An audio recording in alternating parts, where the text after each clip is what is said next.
Hello students, I am Adarsh Kumar, your mathematics teacher. Today we are going to solve some important questions from chapter number 5 arithmetic progressions. Students, in the previous video we have discussed some important questions from this chapter. Now there are another questions which are also important. So I am discussing the second part in which I am discussing important questions from arithmetic progression. Let us start. First of all, we have the 17th term of an AP exceed its 10th term by 7. Find the common difference. तो सबसे पहले students यहाँ पे हमें दे रखा है कि जो 17th टर्म है AP की वो इसकी 10th टर्म से 7 ज़्यादा है, 7 ज़्यादा है।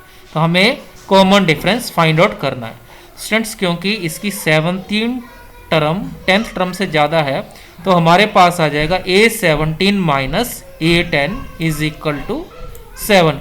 अब A17 मतलब कि 17 टर्म, इसको हम कैसे लिख सकते हैं A plus 17 minus 1 into D, और इसी तरह से A10 को कैसे लिख सकते हैं A plus 10 minus 1 into D, और दोनों का डिफरेंस क्योंकि 7 के बराबर है तो इक्वल टू 7 आ जाएगा। अब ब्रैकेट को ओपन करेंगे, हमारे पास आ जाएगा A plus 16d minus bracket A plus 9d is equal to 7। Further bracket open करेंगे तो हमारे पास आ जाएगा A plus 16d minus A minus 9d equal to 7। अब A से यहाँ पे A कैंसिल हो जाएगा क्योंकि दोनों का ऑपोजिट साइन है, और 16 में से जब 7 माइनस करेंगे तो हमारे पास आ जाएगा 7d इक्वल टू 7, और यहाँ से d की वैल्यू हमारे पास 1 आ जाएगी। मीन्स कॉमन डिफरेंस हमारे पास आ जाएगा यहाँ से 1। तो स्टूडेंट्स ये क्वेश्चन हमने सॉल्व कर लिया है, होप आपने अंडरस्टैंड कर लिया होगा। अब जो नेक्स्ट इंपॉर्टेंट क्वेश्चन है उसे देखते हैं। क्वेश्चन नंबर 2, इसमें दे रखा है determine the AP whose third term is 16 and 7th term exceed the 5th term by 12। अब हमने एक ऐसी AP फाइंड आउट करनी है जिसमें AP की 7th टर्म और 5th टर्म का डिफरेंस 12 है। Exceed 7th term exceeds the 5th term by 12 mean 7th term जो है 5th टर्म से 12 ज़्यादा है। इसका मतलब है जब दोनों का डिफरेंस करेंगे तो 12 आएगा। अब सबसे पहले हमें थर्ड टर्म दे रखी है 16, तो यहाँ लिख लेते हैं। अब क्योंकि थर्ड टर्म है तो थर्ड टर्म को हम लिख सकते हैं A plus 3 minus 1 into d is equal to 16, और ये आ जाएगा A plus 2d is equal to 16। तो इक्वेशन नंबर 1 इसको कर लेंगे। अब हमें दे रखा है कि 7th टर्म जो है 5th टर्म से 12 ज़्यादा है, तो इसको लिख लेंगे तो हमारे पास आ जाएगा A7 minus A5 is equal to 12। अब A7 को लिखने के लिए हम इसमें लिखेंगे इसको A प्लस 7 माइनस 1d, और इसी तरह से A5 को लिखेंगे A plus 5 minus 1d is equal to 12। तो हमें पता है कि कोई भी टर्म हम जब लिखते हैं तो हम nth टर्म का फार्मूला अप्लाई करते हैं, क्योंकि यहाँ पे n 7 है तो यहाँ 7 माइनस 1 हो जाएगा, और यहाँ पे 5 है तो 5 माइनस 1 हो जाएगा यहाँ। तो फर्दर हमारे पास सॉल्व करने के बाद आ जाएगा A plus 6d minus bracket A plus 4d is equal to 12।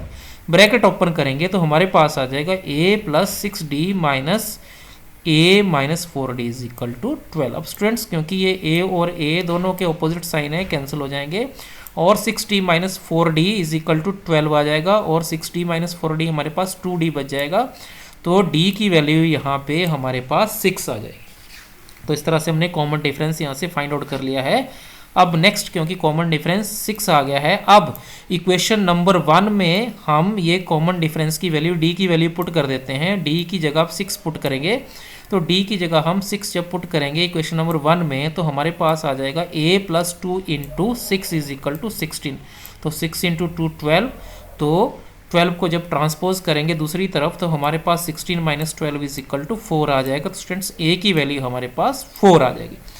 अब फर्स्ट टर्म जो है AP की 4 आ गई है। सेकेंड टर्म हमारे पास आ जाएगी A plus 2 minus 1 into D, A 4 है और 2 माइनस 1 आ जाएगा, और d हमारे पास 6 है तो 6 प्लस 4 10 आ जाएगा। इसी तरह से थर्ड टर्म आ जाएगी हमारे पास A plus 3 minus 1 into D, और जो कि फर्दर ए की वैल्यू 4 है, 2 माइनस 1 3 माइनस 1 2 आ जाएगा हमारे पास, और डी की वैल्यू 6 है, तो 6 टू जा 12 प्लस 4 16 हो जाएगा हमारे पास। तो इस तरह से ये तीन टर्म्स हमारे पास आ गई हैं, और ये तीनों ही एक एपी बना रही हैं, और वो एपी है हमारे पास 4, 10, 16, और ये इस तरह से आगे चलती जाएगी। तो इस तरह से ये रिक्वायर्ड एपी हमारे पास यहाँ पे आ गई।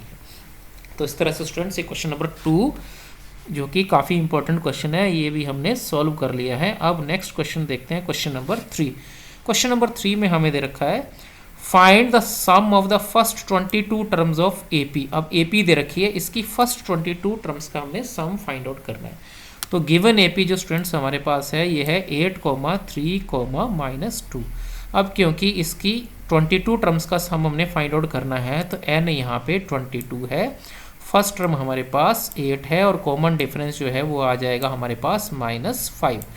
अब सम ऑफ n टर्म्स का फार्मूला अप्लाई करते हैं, जो कि हमारे पास है n/2 bracket 2a plus bracket n-1 into D, जहाँ पे a फर्स्ट टर्म है, n नंबर ऑफ टर्म्स हैं, और d कॉमन डिफरेंस है, जो हम ऑलरेडी पिछले वीडियो में भी डिस्कस कर चुके हैं। तो यहाँ पे क्योंकि n की वैल्यू 22 है, 22 पुट करेंगे, फर्स्ट टर्म जो a है 8 है, यहाँ पुट कर देंगे, फिर n की वैल्यू 22 आ जाएगी, -1, और कॉमन डिफरेंस क्योंकि -5 आया, यहाँ पुट कर देंगे। फर्दर जब सॉल्व करेंगे तो यहाँ 2 से 22 जो है इसको डिवाइड करेंगे तो हमारे पास 11 आ जाएगा, फिर 8 2 जा 16 हो जाएगा, और यहाँ पे 22 -1 21 आ जाएगा, और इंटू 5 एज सच आ जाएगा। फर्दर 11 एज सच 16, और 21 को जब 5 से मल्टीप्लाई करेंगे तो -105 आ जाएगा, और फर्दर जब इसको सॉल्व करेंगे तो हमारे पास ये सम जो है 22 टर्म्स का -979 आ जाएगा। तो इस तरह स्टूडेंट्स ये क्वेश्चन नंबर 3 भी हमने सॉल्व कर लिया है। अब आइए देखें इसका नेक्स्ट क्वेश्चन, इंपॉर्टेंट क्वेश्चन जो है हमें दे रखा है क्वेश्चन नंबर 4।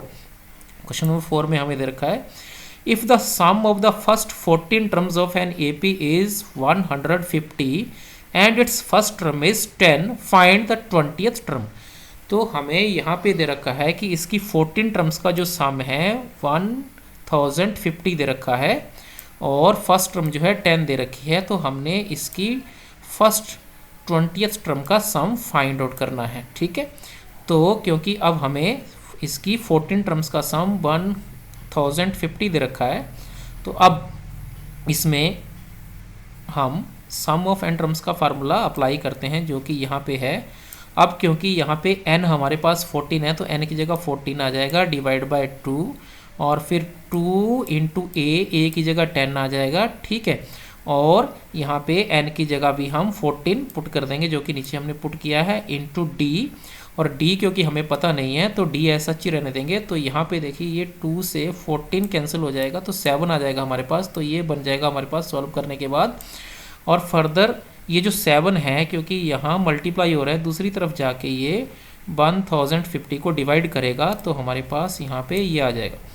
अब फर्दर 20 + 13 d = 150 रह जाएगा, और यहाँ से जब सॉल्व करेंगे हम फर्दर तो d की वैल्यू हमारे पास 10 आ जाएगी। इस तरह से d की वैल्यू हमने यहाँ से फाइंड आउट कर ली है। अब d की वैल्यू 10 आ गई है, और a भी हमें 10 दे रखा। अब 20th टर्म फाइंड आउट करने के लिए बोल रखा है, तो 20th टर्म जो है हमारे पास आ जाएगी a + n-1 इंटू डी का फार्मूला अप्लाई करेंगे तो a 10 है, n हमारे पास 20 है, और d 10 है। जब सॉल्व करेंगे वैल्यू पुट करेंगे तो हमारे पास जो 10th इसकी 20th टर्म है वो आ जाएगी स्टूडेंट्स 200। तो इस तरह से ये क्वेश्चन भी हमने सॉल्व कर लिया है। अब नेक्स्ट जो 5th क्वेश्चन है, इसका 5th क्वेश्चन हमारे पास है how many terms of A P must be taken so that their sum is 78। तो कितनी टर्म्स का सम जो होगा वो 78 होगा इसमें। तो गिवन ए पी हमें दे रखी है, इसमें फर्स्ट टर्म 24 है, कॉमन डिफरेंस हमारे पास -3 आ गया। अब क्योंकि सम दे रखा है 78, तो हम सम का फार्मूला अप्लाई कर देते हैं। ये हमारे पास सम का फार्मूला, एन टर्म्स की सम का फार्मूला, और 78 के इक्वल आ गया। वैल्यूज़ पुट करते हैं, जो जो हमारे पास है, एन हमें फाइंड आउट करना है। ए की वैल्यू 24 है, पुट कर दी। एन की वैल्यू हमारे पास नहीं है, डी की वैल्यू -3 यहाँ पुट कर दी, इक्वल टू 78 आ गया। फर्दर जब सॉल्व करेंगे तो 24 2 जा 48 हो जाएंगे। एन माइनस ये -3 से पहले इस एन को मल्टीप्लाई करेंगे तो हमारे पास आ जाएगा -3n, और -3 से जब 1 को मल्टीप्लाई करेंगे तो +3 आ जाएगा, इक्वल टू 78 हो जाएगा। अब फर्दर जो इक्वेशन बनेगी n/2 ऐसा आ जाएंगे 48, ब्रैकेट को ओपन करेंगे, -3n + 3 इज इक्वल टू 78 आ जाएगा। अब देखिए स्टूडेंट्स, ये जो 2 यहाँ डिवाइड कर रहा है दूसरी तरफ जाएगा, इसको लेके जाएंगे तो ये 78 से मल्टीप्लाई हो जाएगा और हमारे पास बच जाएगा यहाँ पे, ये देखिए 48 + 3 51 हो जाएगा, -3n और साथ में n बाहर, और ये 2 यहाँ मल्टीप्लाई हो जाएगा जो कि 156 आ जाएगा हमारे पास। अब n से जब मल्टीप्लाई करेंगे तो हमारे पास ये आ जाएगा, और फर्दर एक क्वाड्रेटिक इक्वेशन हमारे पास आ जाएगी। अब इस क्वाड्रेटिक इक्वेशन को हम सॉल्व करते हैं। ये जो क्वाड्रेटिक इक्वेशन आ गई इसको प्रॉपरली लिख लेते हैं। अब यहाँ पे हमारे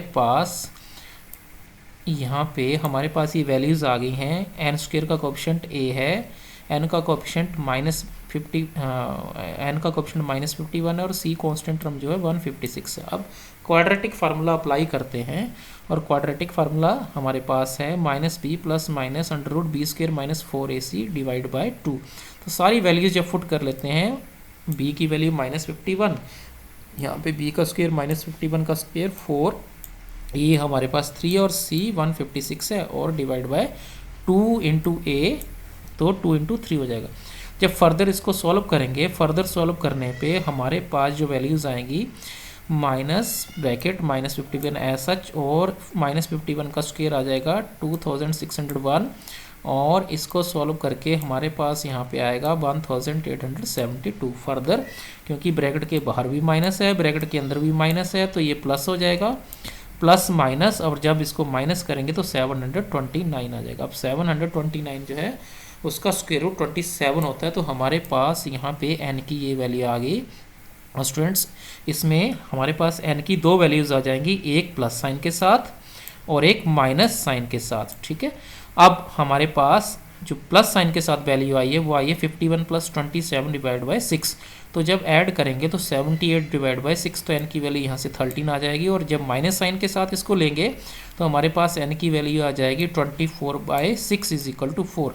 तो यहाँ पे n की 2 वैल्यूज़ आ गई हमारे पास, n की वैल्यूज़ 13 भी हो सकती है और 4 भी हो सकती है। इसका मतलब है कि ये इसकी 13 टर्म्स का सम भी हो सकता है और 4 टर्म्स का सम भी हो सकता है, क्योंकि इसमें जो हमारे पास कॉमन डिफरेंस नेगेटिव आया है, नंबर कम हो रहे हैं, तो आगे जाके नेगेटिव नंबर भी आ जाएंगे।